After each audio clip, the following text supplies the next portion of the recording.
আল্লাহ তাআলা বলছেন ওয়াইদিল মুত মিন কুল্লি মাকানিন ওয়া মা হুয়া বিবাইয়াত, জাহান্নামে মানুষের মরণ মানুষকে চতুর্দিক থেকে ঘিরে ধরবে কিন্তু মরবে না। লা ইয়ামুতু ফিহা ওয়া লা ইয়াহইয়া, জাহান্নামে কেউ মরবেও না, জাহান্নামে কেউ বাঁচবেও না। তাহলে এটা কেমন জায়গা হলো? জাহান্নাম এমন একটি জায়গা যেখানে মানুষ মরেও না, যেখানে মানুষ বাঁচেও না। আবু হুরায়রা রাদিয়াল্লাহু তাআলা আনহু বলেন, রাসূল সাল্লাল্লাহু আলাইহি ওয়াসাল্লাম বলেছেন, ইন্না সাকরাতাল লাযীউল তুলকা মিন শাফিরি জাহান্নাম, একটা বিশাল পাথর, 1 কোটি মণ ওজনের পাথর একটা যদি জাহান্নামের মুখের উপরে ছেড়ে দেওয়া হয় তাহলে নিচে পৌঁছিতে সময় লাগবে 70 বছর। 1 কোটি মণ ওজনের একটা পাথর যদি 1 ঘন্টা যায় কত যেতে পারে? যদি 1 দিন নিচে যায় কত কিলো যেতে পারে? যদি 1 মাস নিচে যায় কত কিলো যেতে পারে? যদি 1 বছর নিচে যায় কত কিলো যেতে পারে? যদি 70 বছর নিচে যায় তাহলে কত কিলো যেতে পারে? আপনি বলতে পারেন জাহান্নাম কত গভীর? কেউ জানে না, কেউ বলতে পারবে না, কেউ কলম দিয়ে হিসাব আনতে পারবে না জাহান্নাম কত গভীর।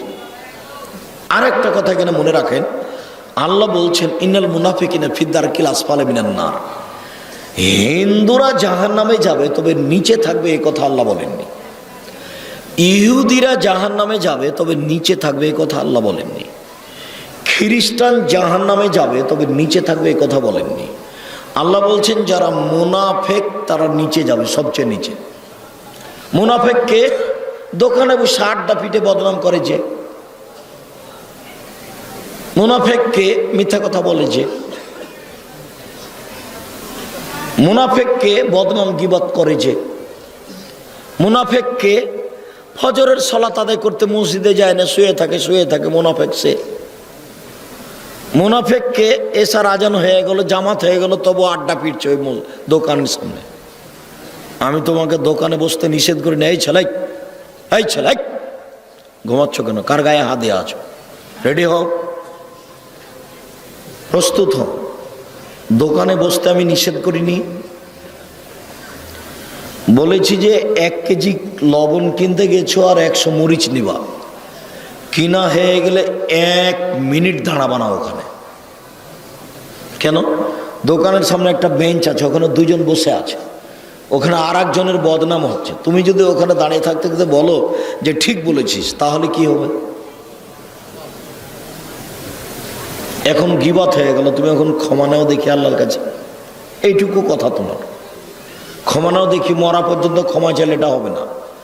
যার বদনাম করা হচ্ছিল এখন তোমাকে যেতে হবে, তার হাত ধরে ক্ষমা নিতে হবে। এই জন্য তুমি দোকানের সামনে বসবে না। আবার দোকানের টিভি আছে, ল্যাংটা মেয়ে নাচে, পতিতালয়ের মেয়ে নাচে, তুমি এখানে বসে থাকো, আর তোমার চাচা মাথায় টুপি দিয়ে ওখানে বসে থাকে। এসার সালাত আদায় করে বাড়ি যায়নি, ও টিভির সামনে বসে আছে। ল্যাংটা মেয়ে নাচছে, সবাই খুশি। উলঙ্গ মেয়ে দেখে চক্ষু ঠান্ডা করে, কলিজা ঠান্ডা করে তোমার চাচা জান্নাত কিনতে চায়।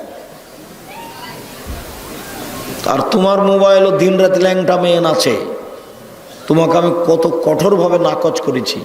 দেখো, নিজেকে মানুষ মনে করো, পশু মনে করো না। বোঝে না ওরা অন্তর আছে, বোঝে না। দেখেও দেখে না ওরা চক্ষু আছে, দেখে না। শোনেও শোনে না ওরা কান আছে, শোনে না। উলাইকা কালানাম, তারা পশু প্রাণীর মতো, তারা গরু ছাগলের মতো, তারা কুকুর শ্রীগালের মতো। বাল হাজাল, বরং তার চেয়ে খারাপ। নিজেকে কুকুর শ্রীগাল মনে করিয়েন না, মানুষ মনে করিয়েন। ওরা কুকুর শ্রীগালের চেয়ে খারাপ। আব্দুর রাজ্জাক সাহেব, কুকুর শ্রীগালের চেয়ে খারাপ কে? কুকুর শ্রীগালের চেয়ে খারাপ তোমার বাপ। দেখেন, আপনাকে অনেক ভালোবাসি, আমার বাপ কুকুর শ্রীগালের চেয়ে খারাপ, এ কথা বললে খুব কষ্ট পাই। আমি তোমার বাপকে কুকুর শ্রীগাল বলতে চাইনি, আমি এটা বলতে চাই না। তো তোমাদের বাড়ি হলো নওগাঁ গাংজুয়ার গ্রামে। তো তোমার দাদা মরা 10 বছর হলো। এই ছেলে, তোমার দাদা মরা কতদিন হলো? 10 বছর হলো। তো যেই জমি 5 বিঘা রেখে গেছে তোমার দাদা, এই জমির ভাগ তোমার বাপ সকালে নিবে আর তোমার ফুফু বিকেলে নিবে, এরকম না একসাথে নিবে। তো 10 বছর হলো মরা, কই তোমার বাপ যে তোমার ফুফুকে জমি দেয়নি? তোমার বাপ কুকুর সিরিয়ালের চেয়ে খারাপ যদি আমি প্রমাণ করতে না পারি তা আমি বক্তব্য দিব না। তোমার বাপকে কালকে বলিও যে আব্বা ভাগ্য নিয়ে এসেছি, ভাগ্য ছেড়ে আসেনি, ভাগ্য আমার সাথে আছে। ভাগ্যে যদি জমিদারি থাকে আব্বা তো জমিদারি করেই খাবো, আর ভাগ্যে যদি ভিক্ষে চাওয়া থাকে তো ভিক্ষে চেয়ে খাবো, ফুফুর জমি খাবো না। আপনি আজকে সন্ধ্যা হতে হতে ফুফুর জমি ফিরিয়ে দেন, ফুফুর জমি খেয়ে জীবিকা নির্বাহ করব, এই ভাগ্য নিয়ে আমি আসিনি। প্রয়োজন আমি ভিক্ষে চেয়ে খাবো, তবে ফুফুর জমি খাবো না। এটা তোমার বাপকে বলতে পারবে না? তোমার বাপের আরো স্বভাব একটা বলি, তোমার বাপের স্বভাব কত খারাপ। তোমার ফুফু যখন জমির কথা বলেছে তোমার বাপকে, তখন তোমার বাপ চিলে উঠে বলেছে, হ্যাঁ জমি নিয়ে যা, তাহলে আর কোনোদিন আসিস না, আর আসবি না এই বাড়িতে। এটা তো বগুড়ার পাশে। নওগাঁ মানে কার পাশে? বগুড়ার পাশে। বগুড়া মানে কোনোদিনই দিবে না বোনকে জমি। মানে জমি নেওয়া মানে কি, বোন ভাই থেকে কি হয়ে গেল, পৃথক হয়ে গেল, আর কোনোদিন আসতে পাবে না। ওটা নীতি হয়ে গেছে। তো বগুড়ার সাথে লেগে আছে এটা নওগাঁ, তো মানে এরকম ওর বাতাস তো লাগে। আব্দুর রাজ্জাক সাহেব সবাই কি বগুড়াতে এরকম? আমি তা বলি না, আমার অভিজ্ঞতার ভিত্তিতে বলছি। সম্মানিত দিনী ভাই বোন, 24 ঘন্টার মধ্যে তোমার বাপকে বলিও জমি ফেরত দেবে তোমার ফুফুকে। এখানে আছে কেন? একদিনে একসঙ্গে রাখতে পারে না। হ্যাঁ বেটা, তোমার বাপ জমি সকালে নিয়েছে, তোমার ফুফুও সকালে নিবে। ওটা তোমার দাদার বেটা তোমার বাপ, আর তোমার ফুফু তোমার দাদার বেটি। জমিকে 1 ঘন্টা পরে ভাগ নেবে না একসাথে নেবে? একসাথে নিবে। 1 মিনিট আগে পিছের কোনো সুযোগ নাই। 10 বছরেও তোমার দাদা মরা। তোমার বাপকে যদি আমি কুকুর সিরিয়াল প্রমাণ করতে না পারি বেটা, আমি বক্তব্যই দেবো না।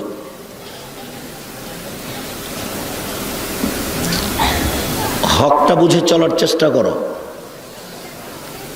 মুনাফিক যে সেই জাহান্নামের নিচে থাকবে। দোকানে আড্ডা পিটো না, জাহান্নামের নিচে যেতে হবে। মুনাফিকই করো না। আজান হওয়ার সাথে সাথে এশার সালাত আদায় করতে যাবে। এশার সালাতে যেতে পারে না যে সেই মুনাফিক। ফজরের সালাতে যেতে পারে না যে ল্যাব গায়ে দিয়ে শুয়ে থেকে যায় সেই মুনাফিক। আমি বলিনি এ কথা, কে বলেছেন? মুহাম্মদ সাল্লাল্লাহু আলাইহি ওয়াসাল্লাম বলেছেন। আমার বলার কি আছে এত কঠিন কথা? আমি এত কঠিন করে বলার সাহস পাবো কোথায়? রাসূল সাল্লাল্লাহু আলাইহি সাল্লাম বলেন, ইন্না গিলজা জিলদেহি ইসনানি আরবাউনা জেরা। একজন জাহান্নামীর গায়ের চামড়া 42 হাত মোটা। একজন জাহান্নামীর গায়ের চামড়া কত মোটা? 42 হাত মোটা। ওয়াইন্না জিরসাহু মিসলু উহুদিন। একজন জাহান্নামীর দাঁত হলো উহুদ পাহাড়ের সমান বড়। উহুদ পাহাড় হলো 8 কিলোমিটার লম্বা আর 4 কিলোমিটার প্রশস্ত। আল্লাহ তাআলা বলছেন, কালেহুন, যখন মুখমণ্ডল থেকে গোশতখান সরে যাবে, জাহান্নামের গরম পানি মুখে দেওয়ার সাথে সাথে মুখ থেকে যা চামড়া গোশত আছে সব ঝরে যাবে শরীর থেকে। তখনই বিশাল 8 কিলোমিটার লম্বা দাঁত থাকবে, এভাবে লম্বা হয়ে, মুখে গোশত নাই। এটা হলো বিভৎস আকৃতি। কি দিয়ে আমি তোমাকে আকৃতির কথা বুঝাই? এ কথা আল্লাহ বলছে। খুব ভয়াবহ বিভৎস আকৃতি। রাসূল সাল্লাল্লাহু আলাইহি ওয়াসাল্লাম বলেন, অন্য ফাকুজু মিসলু বাইজা। একজন জাহান্নামের উরু রান হলো 39 কিলোমিটার লম্বা, বাইজা পাহাড়ের সমান। দাঁত কত লম্বা? 8 কিলো। রান উরু কত লম্বা? 39 কিলোমিটার। 39 কিলোমিটার। 3 নয়, 3 আর 9, 3 নয়, 39 কিলোমিটার একজন মানুষের উরু এলানটা। অবায়না মানকে বাইল কাফের সালাসাদিন রাকিবিল মুসরে। একজন জাহান্নামীর ডান কাঁধ থেকে বাম কাঁধের ব্যবধান একটা দ্রুতগামী ঘোড়ার 3 দিন 3 রাতের পথ। অথবা এই কানের লতি থেকে এই কাঁধ পর্যন্ত ব্যবধান 3 দিন 3 রাতের পথ। অন্য মাজলিসু মিন জাহান্নাম বাইনা মক্কা ওয়াল মদিনা। একজন জাহান্নামীর বসার জায়গা হলো 450 কিলোমিটার। একজন জাহান্নামীর বসার জায়গা যদি 450 কিলোমিটার হয়, আর প্রতি 1999 জন লোক যদি জাহান্নামে যায়, প্রতি 1999 জন লোক যদি জাহান্নামে যায়, তাহলে পৃথিবীর জন্ম থেকে যত মানুষ এসেছে, যত মানুষ আছে, যত মানুষ আসবে, এতগুলো মানুষের যদি 1999 লোক জাহান্নামে যায়, তাহলে কত মানুষ জাহান্নামে যাবে? জাহান্নাম কত বড়! আল্লাহর নবী বলছেন, সমস্ত মানুষ আর সমস্ত জিন যদি একসাথে জাহান্নামে ঢোকে, তো দরজাতে ঢুকতে অসুবিধা হবে না। এ কথা মুহাম্মদ সাল্লাল্লাহু আলাইহি ওয়াসাল্লাম বলেন। জাহান্নামকে টেনে বিচারের মাঠে নিয়ে যাওয়া হবে। ইয়াউমুল কিয়ামা জাহান্নাম, জাহান্নামকে টেনে হেঁচড়ে বিচারের মাঠে নিয়ে যাওয়া হবে। জাহান্নাম কথা বলতে পারে, অবাক! জাহান্নাম কথা বলতে পারে। লা ইয়াজালু তুলকা ফিন্নার ওয়া তাকুল হাল মিন মাজিদ। জাহান্নামে মানুষকে দেওয়া হবে, আর জাহান্নামকে বলা হবে, হালিম তালা, তুমি কি পূর্ণ? জাহান্নাম তুমি কি পূর্ণ? জাহান্নাম তুমি কি পূর্ণ? তখন জাহান্নাম বলবে, হালমিম মাজিদ, আর কি কিছু আছে? এই কথা বলবে। যেমন জাহান্নাম বলবে আর কি কিছু আছে, ফাওয়াজা কাদাম রব্বুল ইজ্জত, তখন আল্লাহ তাআলা তার পাটাকে জাহান্নামে ঢুকিয়ে দিবেন। ফায়ানজাবি বাজা বাজান, তখন জাহান্নামে কিছু অংশের মধ্যে ঢুকে আঁটো সাঁটো লেগে চিপে এভাবে আঁটো সাঁটো হয়ে যাবে। আর জাহান্নাম বলবে, কত কত কত, যথেষ্ট যথেষ্ট যথেষ্ট। এই ছেলে, তোমার মৌলানা সাহেব বলেছেন ঠনঠনিয়া থেকে এসে বগুড়া, যে আল্লাহ নিরাকার। আল্লাহ কি? নিরাকার। তো আল্লাহ যে পা ঢুকিয়ে দিলেন, তখন জাহান্নাম যে ভর্তি হয়ে গেল গো। তো নিরাকার হলে ভর্তি হবে কি দিয়ে? আমার পা, মানে পা আছে, কান আছে, চোখ আছে। ওই হাদিসের কথা ভুলে গেলে যে রাসূল সাল্লাল্লাহু আলাইহি ওয়াসাল্লাম বলছে না, আমার উম্মতের 70,000 মানুষকে বিনা হিসাবে আল্লাহ জান্নাতে দিবেন, প্রত্যেক হাজারের সাথে আরো 70,000। অসালাসা হাসায়াত মিন হাসায়াত রব্বি, আমার প্রতিপালক জাহান্নাম থেকে 3 অঞ্জলি মানুষ জাহান্নাম থেকে বের করে জান্নাতে দিবেন। আমার প্রতিপালক 3 অঞ্জলি মানুষ জাহান্নাম থেকে বের করে জান্নাতে দিবেন। তাহলে হাত দিয়ে উঠিয়ে বের করে দিবেন। হাত আছে কেমন? তার মতো যেমন তাকে যেমন সাজে।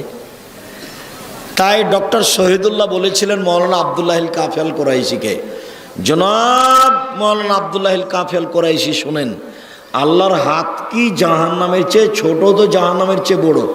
যখন জাহান্নাম থেকে মানুষ নেবেন, তখন সবই তো চলে আসতে পারে, ফেরাউনও তো আসতে পারে। তো মৌলানা আব্দুল্লাহিল কাফি আল করেছিলেন, জি জনাব, ঠিক বলেছেন, আল্লাহর হাত জাহান্নামের চেয়ে বড়, এ কথাই ঠিক। তবে অন্তরে ঈমান থাকবে না যার, হাতে আসার সুযোগ হবে না তার। অন্তরে ঈমান থাকবে না যার, অঞ্জলিতে আসার সুযোগ হবে না তার। খুব সাবধান, কিছু ঈমান থাকে যেন, ঈমান বিক্রি করবেন না। আরে এই ছেলে, তোমরা পাশে দাঁড়ায় না, আমরা আলোচনার শেষে চলে এসেছি, পাশে দাঁড়ায় না। বিচারের মাঠে জাহান্নামকে টেনে নিয়ে যাওয়া হবে। জাহান্নাম কথা বলতে পারে, আর জাহান্নামীদেরকে বেঁধে জাহান্নামে নিয়ে যাওয়া হবে। আল্লাহ বলছেন, খুজুহু ফাগুল্লুহু সুমাল জাহিমা সাল্লুহু, একে ধরো, একে শিকলবন্দি করো, একে টেনে হেঁচড়ে জাহান্নামে নিয়ে যাও। পিছন দিকে হাত বাঁধা থাকবে। তাহলে কি বিচারের মাঠে কেউ পালিয়ে যেতে পারবে? পালিয়ে যেতে তো পারবে না, কিন্তু পিছন দিকে হাত বাঁধা থাকবে কেন? অপমান করার জন্য। গায়েবান্ধা পলাশবাড়ির মুজিবুর বিএসসি বলেছিলেন, আমি জেলে নিজে থেকেই যাব, আমার হাতে যেন হাত করা না দেওয়া হয়, এটা লজ্জার ব্যাপার। ইন্দিরা গান্ধীর হাত পিছন দিকে বাঁধা থাকবে, কেউ খুলতে পারবে না। ফেরাউনের হাত পিছন দিকে বাঁধা থাকবে, কেউ খুলতে পারবে না। স্বৈরাচারী স্বেচ্ছাচারী মানুষের হাত পিছন দিকে বাঁধা থাকবে, কেউ খুলতে পারবে না। জাহান্নামের উল্লেখযোগ্য শাস্তি হলো আগুন। মিনহুম মান তাখুজুন নার ইলা কাবাইহি, কারো কারো জাহান্নামের আগুন থাকবে টাকনু পর্যন্ত, কারো হাঁটু পর্যন্ত, কারো কোমর পর্যন্ত, কারো নাক পর্যন্ত। জাহান্নামের আগুনের পাহাড় থাকবে। সাউরহিকুম সাউদা, ওকে উঠতে বলা হবে, ওকে নামতে বলা হবে। জাহান্নামে প্রতি 24 ঘন্টায় 70 বার তাকে আগুন দিয়ে জ্বালানো হবে। জাহান্নামের আগুনের ক্ষমতা দুনিয়ার আগুনের চেয়ে অনেক বেশি। যেই খড়গুলির ওপরে বসে আছেন, এই খড়ে ভাত রান্না করতে যত সময় লাগবে, কাঠের খড়িতে তার চেয়ে কম সময় লাগবে। তবে তেঁতুল কাঠের খড়িতে তার চেয়ে কম সময় লাগবে, গ্যাসের চুলাতে তার চেয়ে কম সময় লাগবে। যেই আগুনে লোহাকে গলিয়ে রড বানানো হচ্ছে অনেক কিছু, সে আগুনের ক্ষমতা আরো বেশি। তাহলে ওতে ভাতের পাতিল দেওয়াই যাবে না। ওই আগুনে কি ভাতের পাতিল দেওয়া যাবে? যেখানে লোহা কি হয়, গলে যায়, সেটার আগুনের ক্ষমতা ভিন্ন। তো মানুষের কাছে আগুনের ক্ষমতা বিভিন্ন ধরনের, আল্লাহর কাছে আছে। সম্মানিত দিনী ভাই বোন, জাহান্নামকে একটু ভয় করবেন। জাহান্নামের উল্লেখযোগ্য খাদ্য হলো জাক্কুম, কাঁটা যুক্ত গাছ।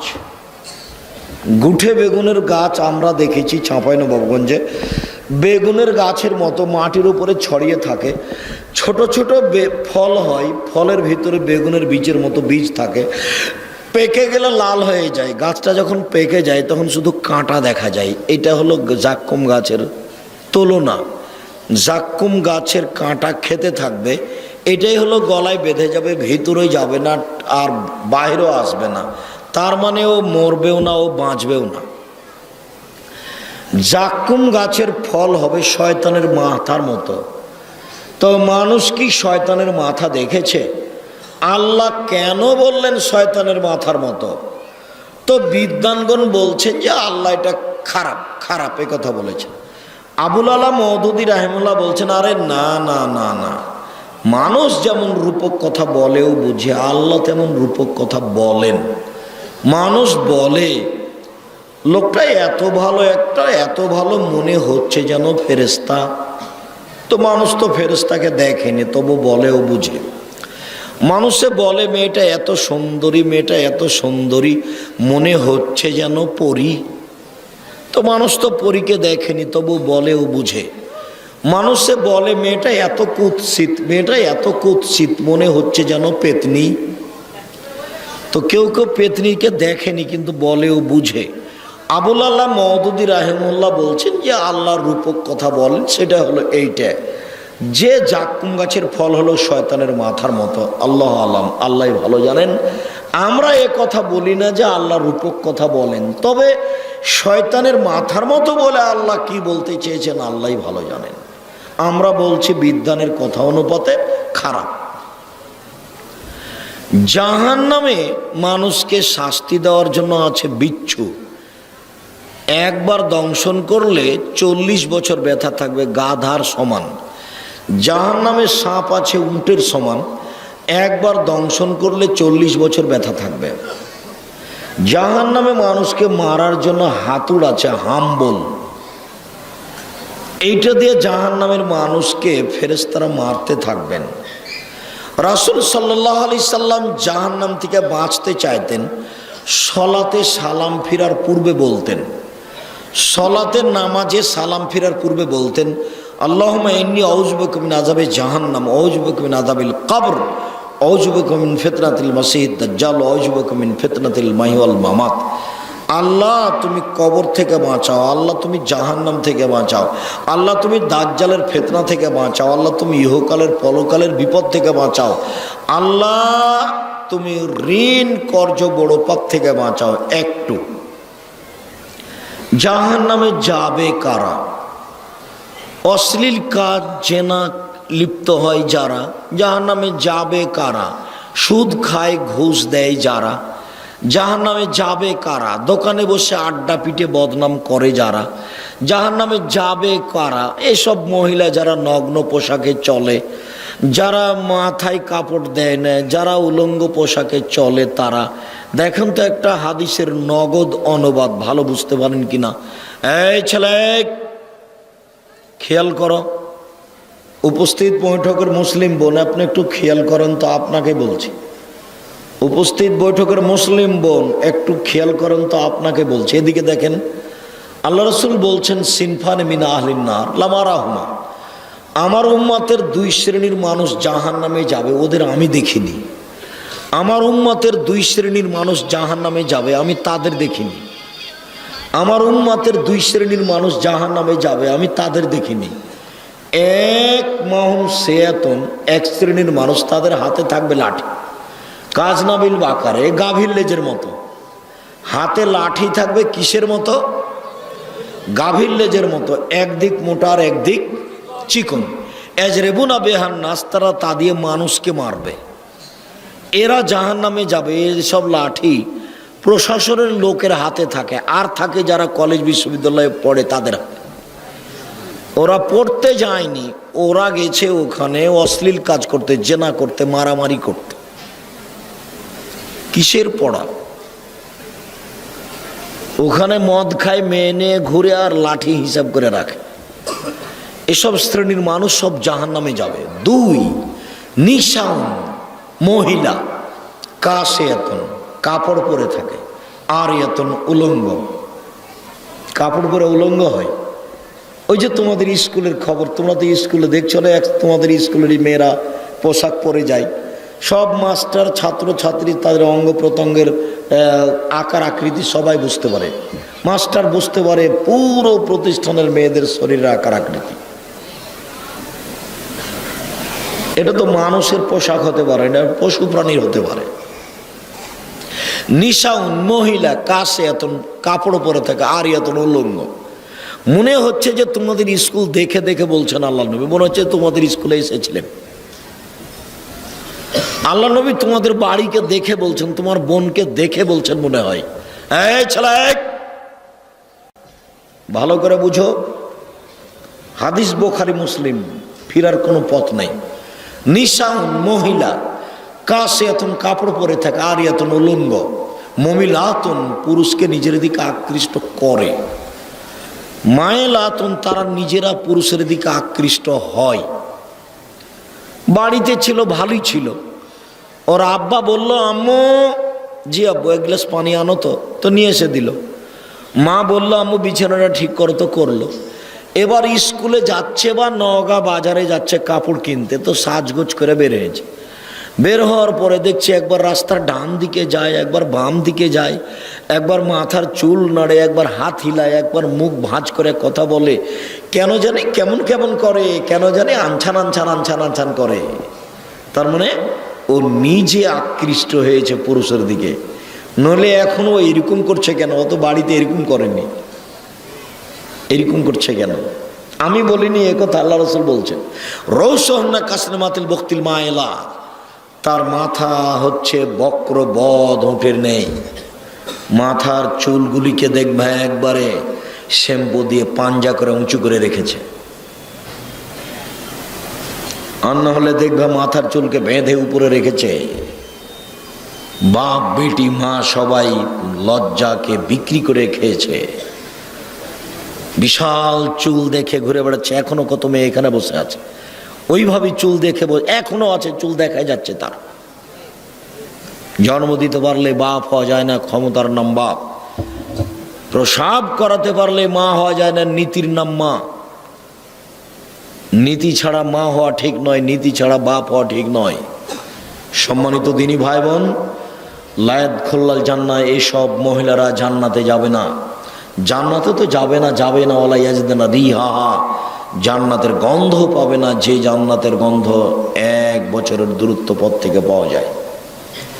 এইটা জান্নাত। এখানে একটা দ্রুতগামী ঘোড়া দৌড়াতে লাগলো, 1 বছর যত পথ যাবে, সেই পথের মাথায় যদি বসে থাকে আপনি, সেই পথের মাথায় যদি থাকেন তো জান্নাতের গন্ধ পাবেন। এইসব মহিলারা জান্নাতে তো যাবে না, যাবে না, জান্নাতের গন্ধ পাবে না। সম্মানিত দিনী ভাই বোন, জাহান্নাম বলতে নারী, জাহান্নাম বলতে নারী, জাহান্নাম বলতে নারী।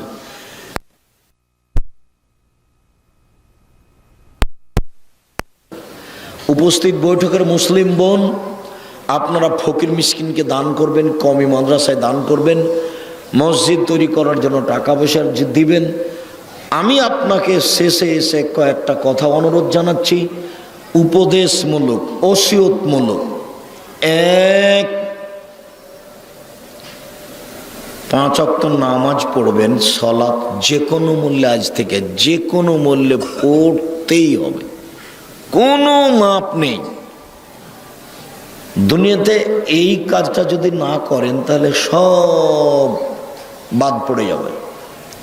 একটা ফকিরকে 10টা টাকা দিয়েছিলেন, ওর নেকি হবে, বুঝেননি কথা? কিন্তু নামাজ পড়েননি, তখন আল্লাহ ওই ফকিরকে 10টা টাকা দাও, নেকিটা কি করবেন? কেটে দেবেন। এই জন্য জীবনে একটা কাজ থেকে আপোষ করিয়েন না কোনোদিন, সেটা হলো সালাত, নামাজ। 2, হালাল রুজি। চকলেট বিক্রি করে হলেও হালাল রুজির হিসাব রাখবেন। 2, 3, একটু কোরআন তেলাওয়াত করবেন প্রতিদিন, শেষ পর্যন্ত না পারলে কোন সূরা? সূরা ইখলাস। কম থেকে কম, একেবারেই কম সূরা ইখলাস। কয়বার? 3 বার। 3 বার পড়লে একবার কোরআন মাজিদ পড়ার সমান নেকি পাবেন। এই ছেলে, আমি তো সালাম দিতেই যাচ্ছি, তুমি উঠে কি দেখাচ্ছ? কথা মূল্যায়ন করার চেষ্টা করো। মুরব্বী আপনারা খেয়াল করবেন, প্রতিদিন না হলে 1 লাইন কোরআন মাজিদ পড়েন, 1 লাইন। কিছুই যদি না পারেন তো সূরা ইখলাস পড়েন। কয়বার? 3 বার। হাদিস বুখারী মুসলিম। 3 বার পড়লে একবার কোরআন মাজিদ পড়ার সমান নেকি পাবেন। নেকি ব্যাগ ভর্তি করে নেন। আল্লাহ নবী বলছেন যে মা মাররাত শাতুন বিইবনি আদম, আদমের ছেলে মেয়ের উপরে 1 মুহূর্ত, 1 মিনিট পার হয়, ওয়ালাম ইয়াজকুরুল্লাহ ফিহা, সেখানে আল্লাহকে ডাকে না, ইল্লা হাসরা আলাইহা ইয়াউমাল কিয়ামাহ, 1 মিনিটের জন্য ওই লোকটা বিচারের মাঠে দুঃখ করবে। ওহরে, ওই মিনিটটা যদি একটু কাজে লাগাতাম, ওই মিনিটটা যদি একটু সুবহানাল্লাহ বলতাম, ওই মিনিটটা যদি একটু ইখলাস বলতাম, পড়তাম, তাহলে যে কত সুবিধা হতো। আরে ইন্না লিল্লাহি ওয়া ইন্না ইলাইহি, এই বলে দুঃখ আফসোস করবে। কবে? বিচারের মাঠে। যে এই সময়টা দোকানে বসে আড্ডা পিটিয়েন না, অল্প হলো একটু কোরআন মাজিদ পড়েন, আর স্ত্রী মেয়েকে কন্ট্রোলে রাখার চেষ্টা করেন, না হলে আপনার তাহাজ্জুদ, হজ কিচ্ছু কুলাবে না, ওর কারণে আপনাকে জাহান্নামে যেতে হবে। অতএব চিন্তা ভাবনা করে সংসার করেন। আর একটু জামিয়া সালাফিয়া ডাঙ্গিপাড়া, পবা রাজশাহী জামিয়া সালাফিয়া, রূপগঞ্জ, নারায়ণগঞ্জ, ঢাকা, এই প্রতিষ্ঠানের জন্য দোয়া করবেন। আমার মনে বড় সাধ, এদেশের মাটিতে আমি উন্নত মানের প্রতিষ্ঠান গড়বই ইনশাআল্লাহ। জামিয়া সালাফিয়া ডাঙ্গিপাড়া, পবা রাজশাহী জামিয়া সালাফিয়া, রূপগঞ্জ, নারায়ণগঞ্জ, ঢাকা, এই 2 প্রতিষ্ঠানে এখন 2957 জন ছেলে মেয়ে পড়াশোনা করে। প্রায় সবাই আবাসিক, প্রায় 3000 ছেলে মেয়ে থাকে, তার 535 জনই এতিম ও অসহায়, তার 115 জন শুধুই এতিম, যাদের খাওয়া খরচ দেশের জনগণ মুসলিম ভাই বোন বহন করে থাকেন। 535 জন অসহায় ছেলে মেয়ে এতিম থাকে, তার মধ্যে 115 জন শুধুই এতিম। কেউ যদি এতিম লালন পালন করে, সে আর আল্লাহর নবী একসাথে জান্নাতে এভাবে থাকবেন। তো জামিয়া সালাফিয়াকে মূল্যায়ন করিয়েন। 2 প্রতিষ্ঠানের শিক্ষক শিক্ষিকা হলো 156 জন, বেতন লাগে প্রতি মাসে প্রায় 17 লক্ষ। 17 লক্ষ বেতন লাগে। আপনাকে আমি দোয়া করার জন্য বলছি, বেতন ভার বহন করতে আপনাকে বলি না, মানে আমিও পারবো না, আপনিও পারবেন না, বিত্তশালীও সাহস করবে না, ওটা আল্লাহ ব্যবস্থা করেন। কিভাবে করবেন ইনশাআল্লাহ। দোয়া করার জন্য বলছি। আর যাওয়ার পূর্বে সব বইগুলি নিয়ে যাবেন, বিশেষভাবে মাসিক আল ইতেসাম পত্রিকা। মাসিক আল ইতেসাম পত্রিকা জামিয়া সালাফের মুখপাত্র পত্রিকা। 10 জন মুফতিদের লেখা হয়, 50টা প্রশ্নের উত্তর আছে। এছাড়া আর যদি কোনো আব্দুল্লাহর বই আছে মিন্নাতুল বারী, পৃথিবীতে বাংলা ভাষায় এক অদ্বিতীয় বুখারীর গ্রন্থ, তার বাংলা ব্যাখ্যা মিন্নাতুল বারী। মিন্নাতুল বারী আব্দুল্লাহর লেখা। মিন্নাতুল বারী আমরা হাদিস মানতে বাধ্য। আর কোনো যদি তাফসিরের বই থাকে, তাওজিহুল কোরআন, ব্যতিক্রম তাফসির, অন্যান্য বইগুলি সহ কে বড় লাভবান কে বড় ক্ষতিগ্রস্ত আদর্শ নারী আদর্শ পরিবার। আর আমার দিনী মুসলিম বোনদেরকে বলছি,